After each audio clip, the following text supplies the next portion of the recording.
Good evening. I'm Julia Martin-Lefebvre, and I have the great privilege to be the chair of the executive committee of the Tyler Prize for Environmental Achievement. Welcome. This is the first time in 43 years of giving the prize that we've actually had this event here, and so far it's wonderful. So thank you for the University of Southern California. So first of all, this is also, I think, the first time that we've had real live musicians from this university. And you really, thank you all. So we had 4 of you playing outside the Thornton Event Quartet with Joanna Lee, Ji-Young Park, Ben Chilton, and Byung-Shao Liu. And now we have the LAE piano trio with Joanna again and Bing-Shao Liu and Sung Chang at the piano. So it's great. Great to have you. I have to confess that I'm very fond of music, so this was a bit of my influence. And I'm also very fond of students, so it's great.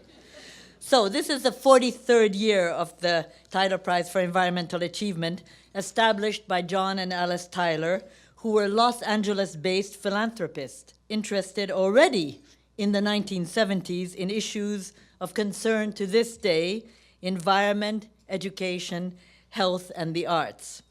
So it was in 1972 that the Tylers decided to create an international award to recognize individuals or groups who have contributed in an outstanding manner to the knowledge and public leadership to make our world a better place.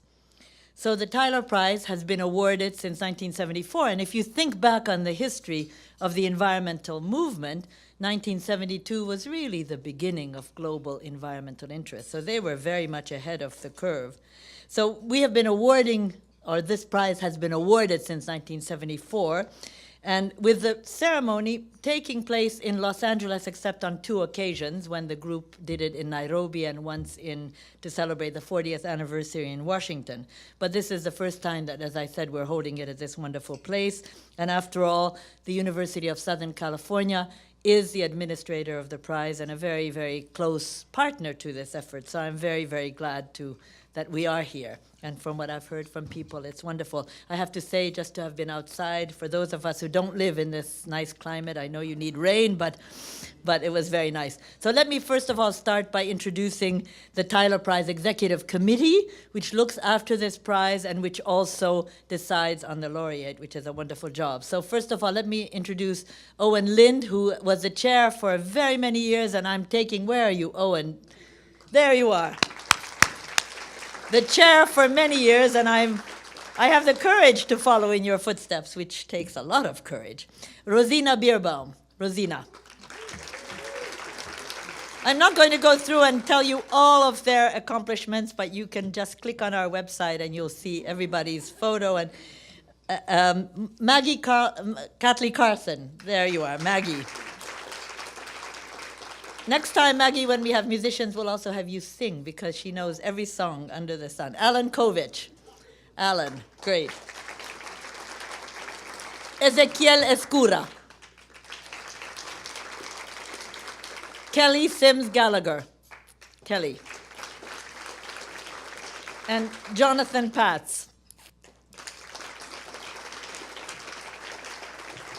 Unfortunately, 2 members are not with us. They were not able to join us for health reasons, but they're getting better. So Judy McDowell and Neil Sullivan. So this is our group, and we work together really as a very close-knit group. I was very impressed that yesterday one of your daughters, Partha, or maybe it was Carol, I think, who said she's rarely seen, and you're a psychologist, so you know how to judge groups. She's rarely seen a group who's seem to be so friendly and doing such serious things. I also want to acknowledge the one person I think everyone knows here, Amber Brown, without whom none of us could. Where are you, Amber? And I also would like to introduce the Tyler Perpetual Trust. So as I said a few moments ago, John and Alice Tyler were wonderful philanthropists. And so in addition to the Tyler Prize, the Alice C. Tyler Perpetual Trust was established in 1993, and it focuses on helping charitable organizations working in at-risk children, on environmental issues, and Waldorf education. So the members of this trust, many of whom knew or were related to Alice Tyler are always with us at the Tyler Prize ceremonies. And I'd love to have you stand up when I call your name, so I'd like to, I'm very happy to see some of you today. Martha Apollo. Martha, where are you? There you are, great. And Paul Barber, Paul, there you are. And Alan Brown.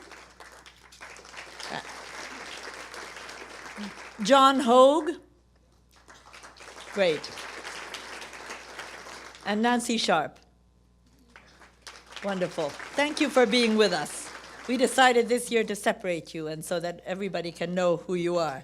And I also would like to recognize the presence of some former Tyler Prize laureates. So during the Tyler Prize's 43-year history, 70 individuals and 4 organizations have been recognized and celebrated. And so we're fortunate this evening to have 4 of these with us this evening. Hal Mooney, who received the prize in 2008. You should be wearing that medal, Hal. You'd even look more elegant. Ram Ramanathan, who got it in 2009. There you are. John Seinfeld in 2012. And Jane Lubchenko last year, 2015. She's got the medal. It looks great.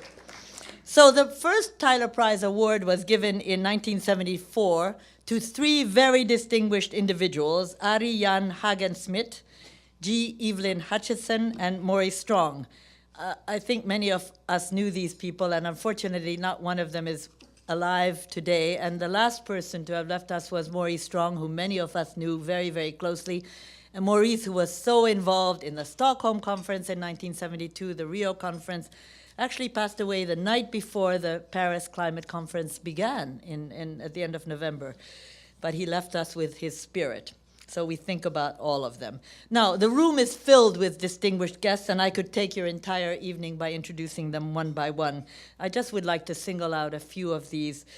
First of all, Partha's family, his wife Carol, a respected psychotherapist, and their 3 accomplished children, Aisha, Zubeida, and why don't you, Aisha, just stand up. Where are you? There you are. Aisha, Zubeida, and Shamik. Where is Shamik? There he is. And Carol is here, and Carol, you have the most beautiful pink sari, so you're not going to stand up, but everybody has talked to you already. I also really want to thank Joe Stiglitz for coming for one day. Thank you very much for honoring us with your presence. And of course, it's great to see many of you from USC. And there are so many others. Again, I could spend the whole evening. Thank you all for being with us. So now I'm pleased to introduce Dr. Randy Hall, Vice President of Research of this great university. Randy.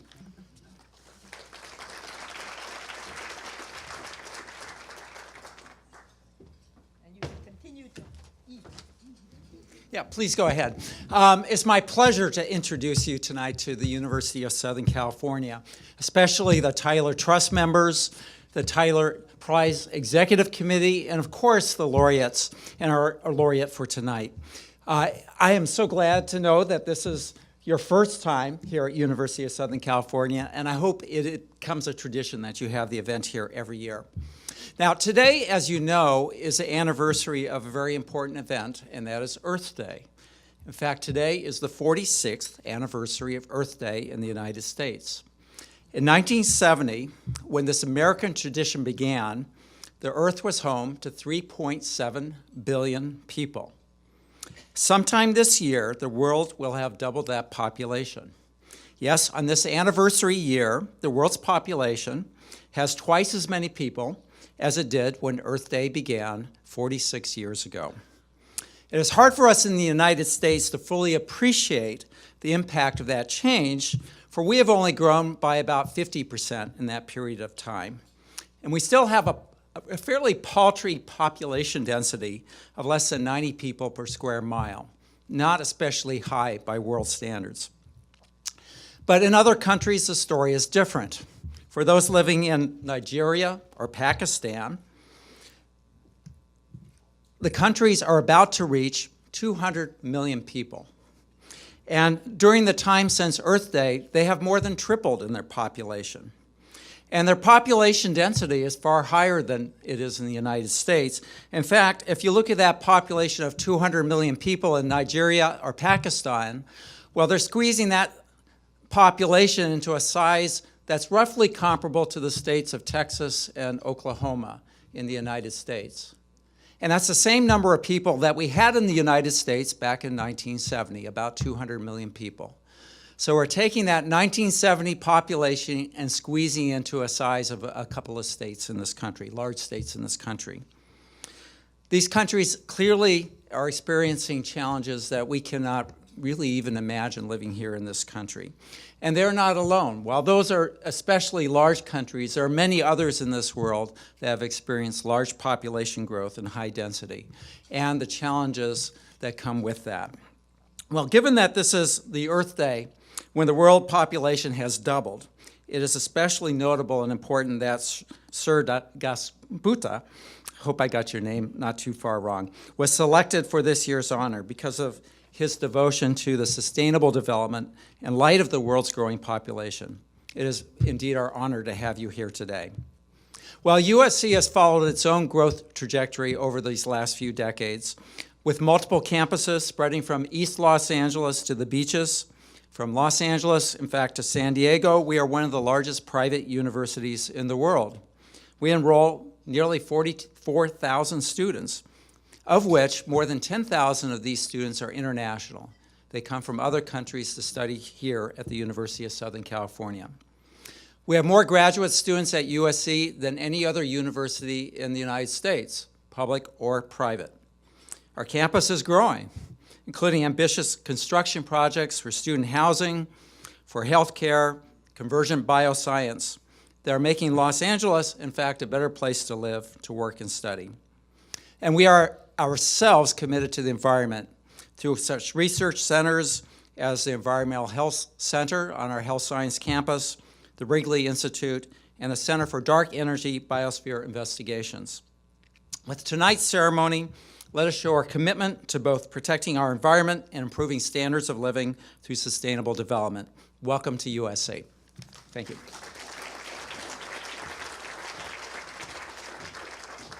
Thank you very much, Randy. And actually, today is also a historic day, I hope, because I think most countries in the world did show up in New York today to finally agree with their signatures to the Paris Agreement about climate change. So this is really an amazing day. So tonight, as you all know, we are here to celebrate the 2016 Tyler Prize laureate, Professor Sir Partha Dasgupta. If I were to explain to my granddaughter when she comes of age and ask me what I work on, I think I would take her for a walk and point to things out there and say that what I've been trying to do is to bring those concerns, the protection of those other critters and the processes that are driving that system which she enjoys, as part of our daily reasoning.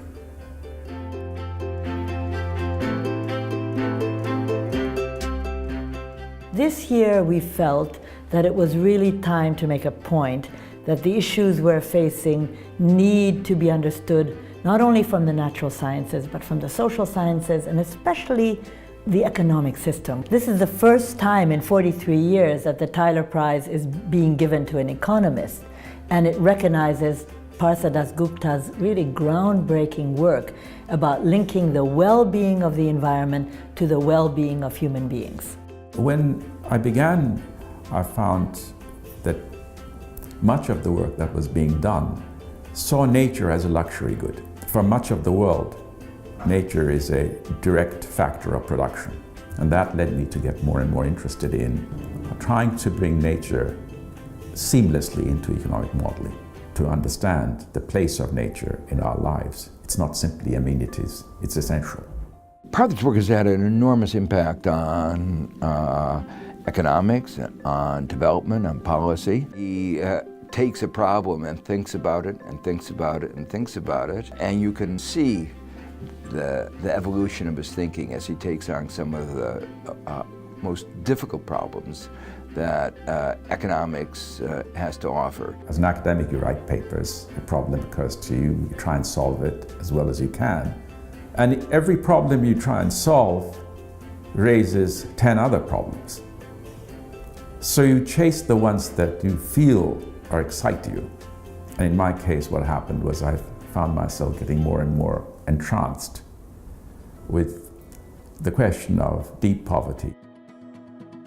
Partha has a sparkling personality. It's irrepressible, and it shows on the page when you read his work how he expresses himself.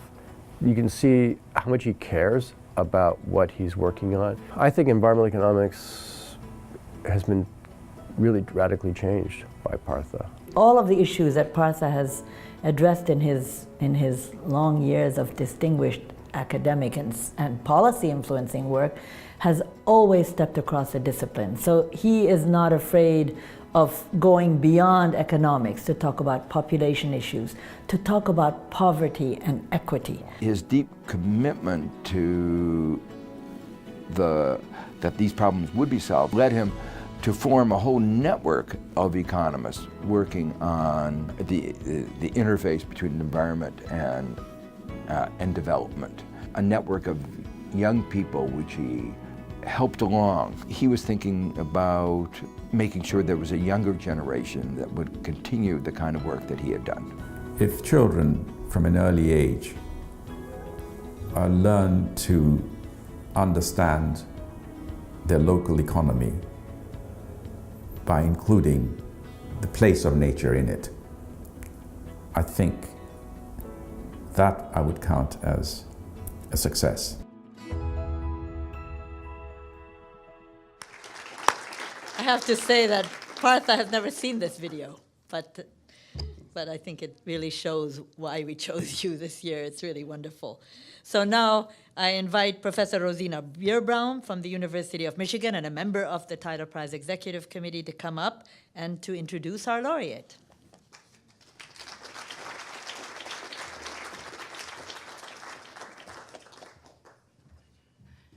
Thank you, Julia. That was really a beautiful video. I think I really want to start by reading you the Tyler citation for this year's laureate that we labored over so lovingly. And it says, Sir Partha Dasgupta is recognized for outstanding development of economic theory to illuminate the interdependencies between human and environmental well-being. His early and sustained contributions to the fields of environment, development, and ecological economics, especially his creative work in valuing natural capital, have greatly influenced the Sustainable Development Goals adopted by the whole world in 2015. So as you heard, the Tyler Prize is finally acknowledging that economics plays an increasingly central role in addressing environmental problems. It only took us 43 years to get past Thomas Carlyle's 19th century assertion that economics was the dismal science. But I like to think that we were really waiting for the perfect economist laureate, and we found it in Sir Partha Dasgupta. He has made contributions to many areas of sustainable development, starting in the late 1960s, which is some 25 years before the term became prominent with the publication of the Brundtland Report. He's worked on the economics of science, on the role of innovation, on how technological progress can help alleviate finite resources, and the Tyler laureate, Jane Lubchenco, and I'm going to be pointing to Table 3 a lot, wrote, quote, his contributions will lead to improved environmental stewardship, increased equity, and a rise in the well-being of peoples throughout the world. We need that to be true. So thank you, Sir Partha Dasgupta.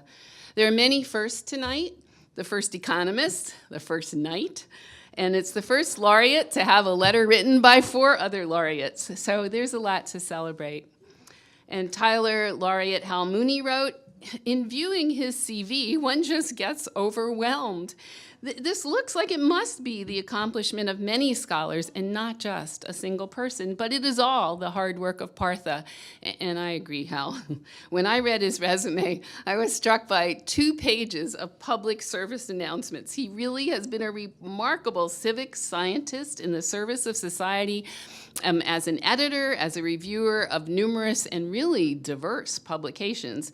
He's served as an advisor to the World Bank, to the World Health Organization, to a variety of United Nations agencies, to environmental groups, and then the topics: inclusive growth, ecosystem services, justice, governance, law, green accounting, childhood obesity, global change, ethics, and those are only a subset. And then follow on the CV 2 pages of awards. He is a member of 5 academies of science, including the Pontifical Academy, and he was quite central to the papal encyclical on climate change, Laudate Si, which really brought an important new moral message about climate change and the poorest on the planet.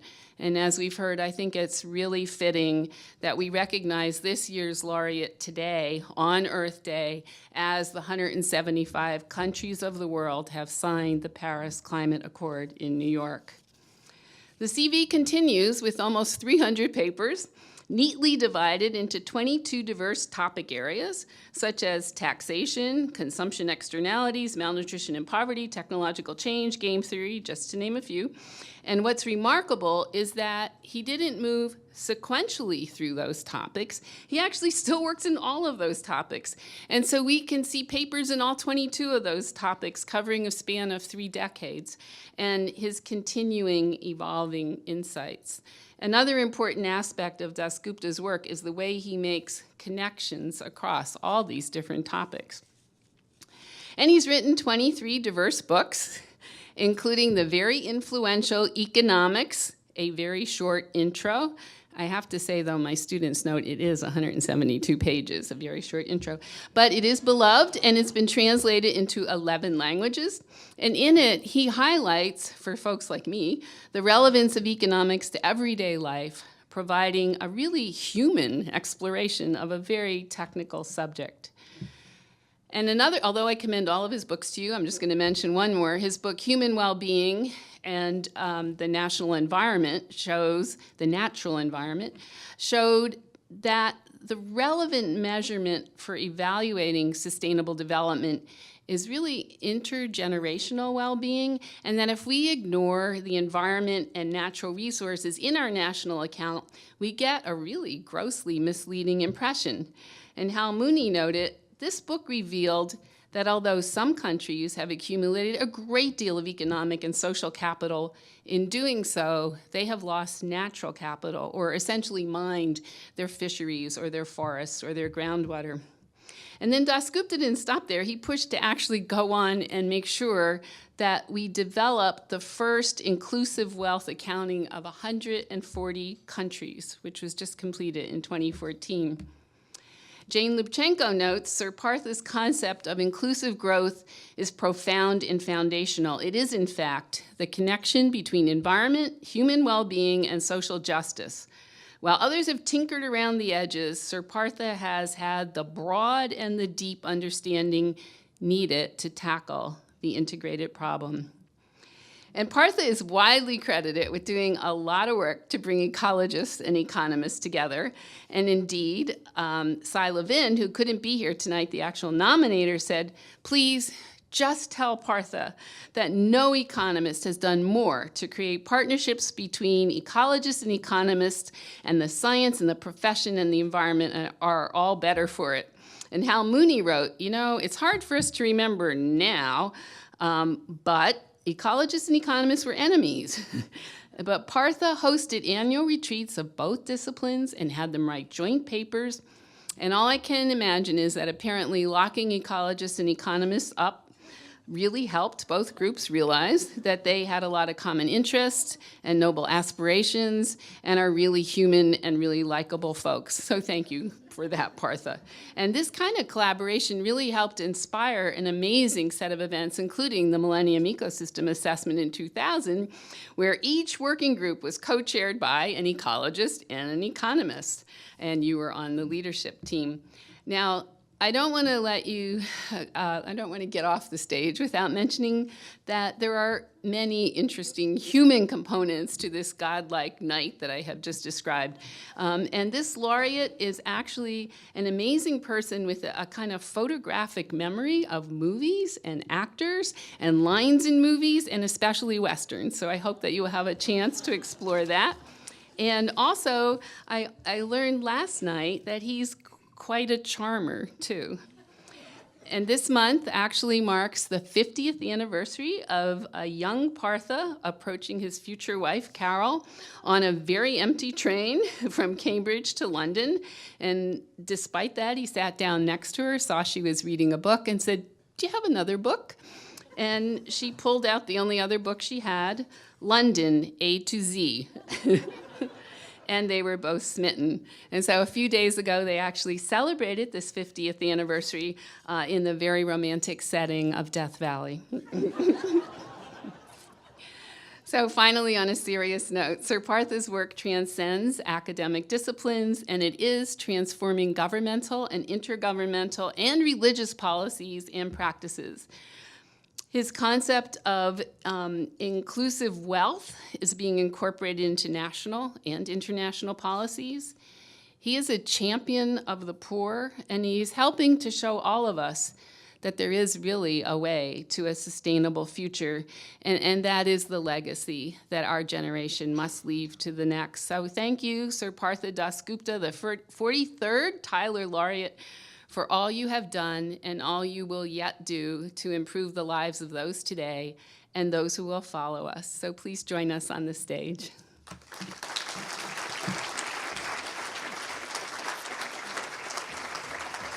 Thank you.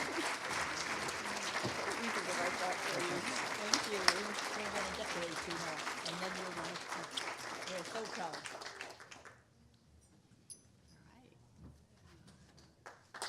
Wonderful. And let me get the other thing. Here's some decoration for your home, if you can find some place on the walls for this. Wow. And here's a little check. Thank you. Thank you. Over to you. Now, Yes, I think they want now to- you have to this take a stage. picture. So, No, you wouldn't. Thank you. thank you. I didn't prepare anything for the reason that this is unpreparable, in some sense. I cannot describe what I'm going through because in large measure I feel a complete fraud. Academic life is the only life I know, is not unitary.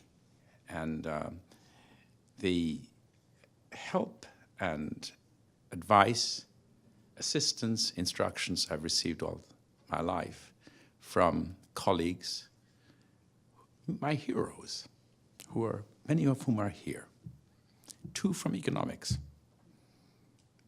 and some of my heroes from the environmental sciences are also here. We forget how much help we receive from colleagues completely without question. Write a letter because you're confused.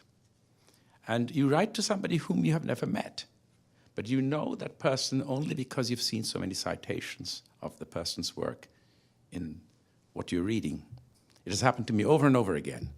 Every time I've received instructions, encouragement, corrections, improvements, and often, gosh, I wish I had thought about that myself. 45 years of my work, I've received this kind of collegiality from diverse disciplines, not just economics. Environmental sciences, of course, that's the context in which we are here. But nutrition science, the late John Waterlow was my teacher. I'd never met him before, and he was retired professor.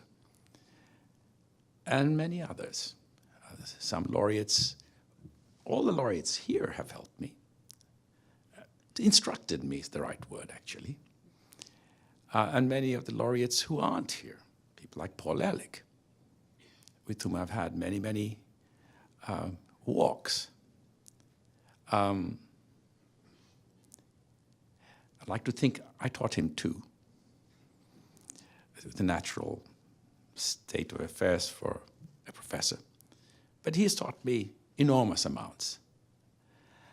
And it's a part of my life which I find most moving and satisfying.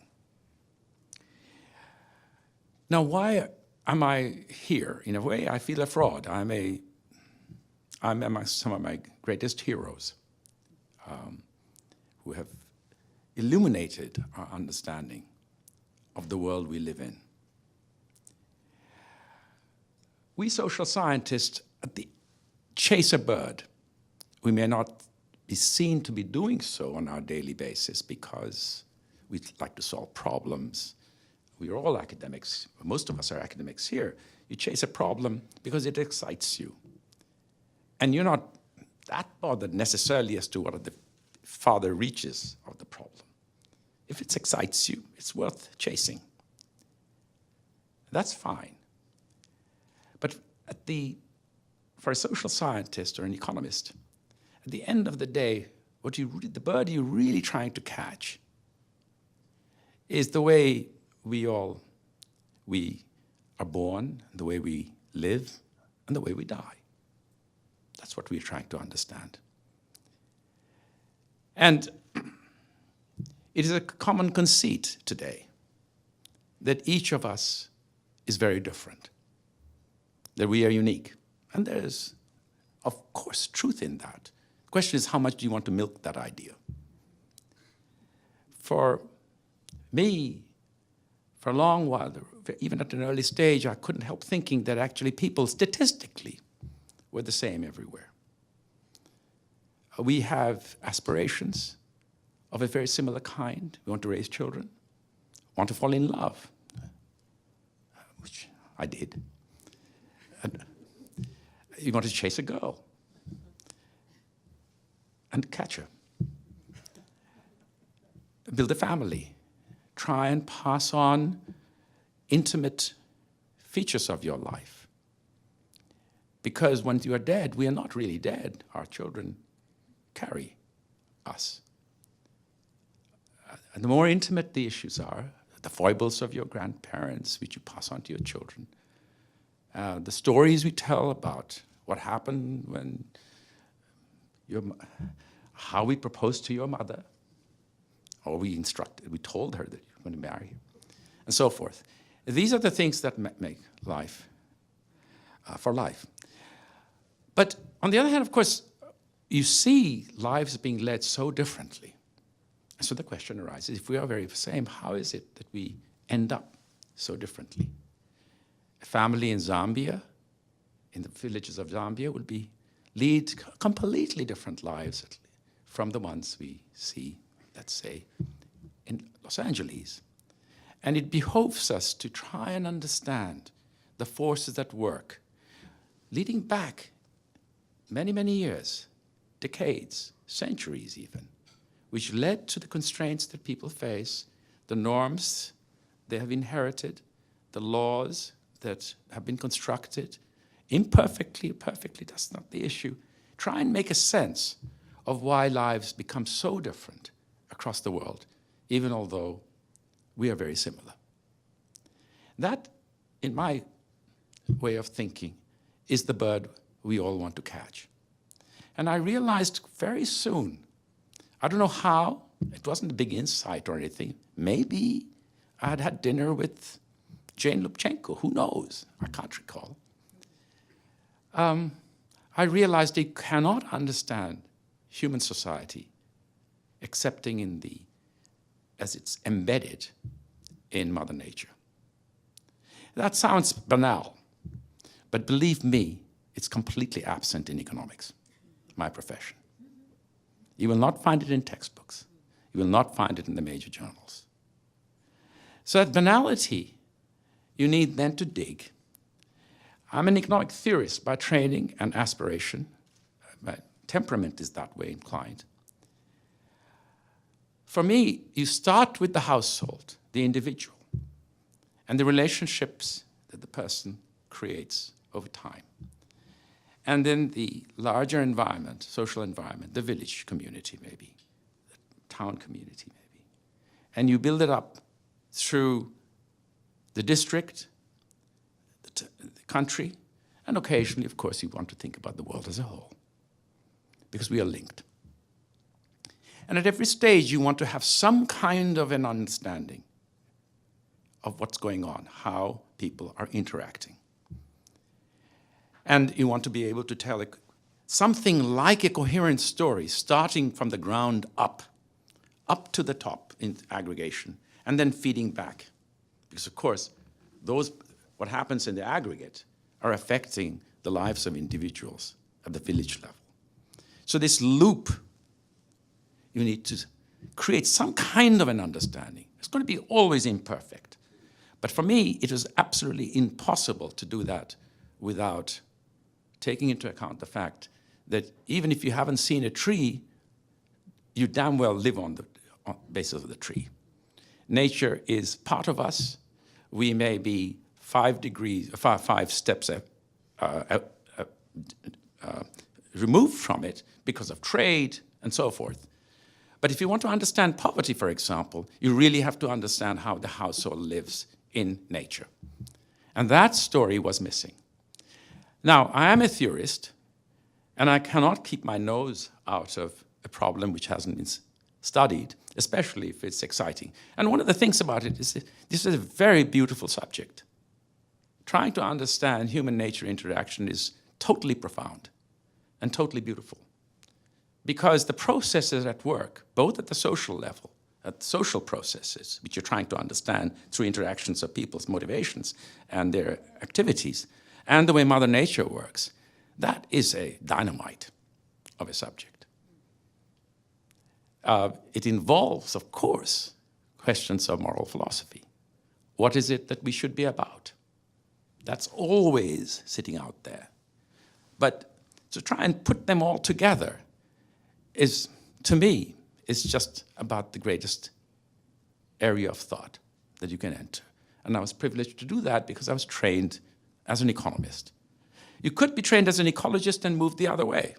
And one of the really exciting and interesting things and moving things is I've found ecologists, environmental scientists, far more interested in understanding economics than economists have been in understanding nature. It is a cultural issue, and that's how it is. That's how it is.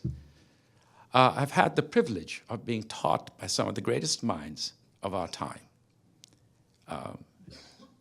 Two are present here from my economics profession, with whom I've collaborated, but of course, mainly I've learned. I put my signature on the papers, but it's their ideas. Similarly with the ecologists with whom I've collaborated. But probably I did introduce something into the enterprise. I like to think so anyway, otherwise life would be intolerable. Professor Ramanathan and I, I'm giving you a final anecdote because you can't program your life. And what I feel just now in the midst of such a moving occasion, the honor I feel is overwhelming. And I'm trying to give you a sense of why I feel it's honorable. I mean, it's always to say it's a nice medal and so forth, but for me, it's a lot more. Professor Ramanathan and I knew of each other's work, but we didn't really know each other. But we were members of the Academy in the Vatican, two different. And we wanted to get to know each other properly, and so we decided to have dinner. There was pre-prandials, 2 bottles of wine. There are 2 people, by the way. And post-prandials. And that's when you start thinking big. So we proposed in a sort of intoxicated moment that wouldn't it be wonderful if we now reasonably influential, at least we're there, okay? I mean, we are in Rome. Why don't we try and get the Pontifical Academies to have a joint meeting of the two academies and bring together these concerns that are absolutely of the most, gravest importance, but are not dealt with by, certainly not by economists. And ecologists on the whole are much more humble than economists are, for salary reasons maybe, but who knows? So we made the proposal, and it was a momentous occasion, not because it was going to be influential or anything, who knows, but it was fun. It was great science. It was the papers that we read that came through were teaching us something about human nature engagement, starting at this lowest level, at the level of the household, up to the macroeconomy. So much of what's happened in my life has been totally unplanned. I met my wife. I picked her up, rather. We did things like that in those days. Young people can't do it nowadays, but I picked her up.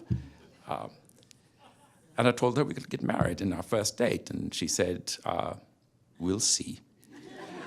Which I took to be an acceptance, goes without saying. My 3 children have taught me enormous amounts. And obviously, this brief remarks I've been making, trying to give some sense of where I've come from, shown how academic life has something virtuous about it. It's a very collaborative venture. People help one another because we all, in different ways, are trying to catch the bird we think is worth catching. We define it differently, of course, goes without saying. But it's been a glorious life for me. I wouldn't have chosen any other. And I'm deeply moved, as you can tell from the way I've recounted, by admission by some of my greatest heroes in the scientific world to their home. Thank you very much.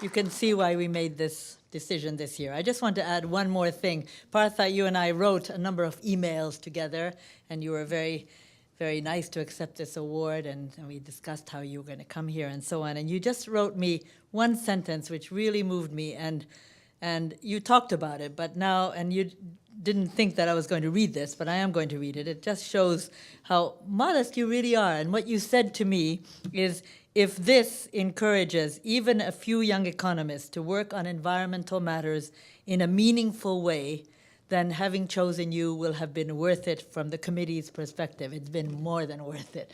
So thank you very much, and bon appétit. The dinner will continue.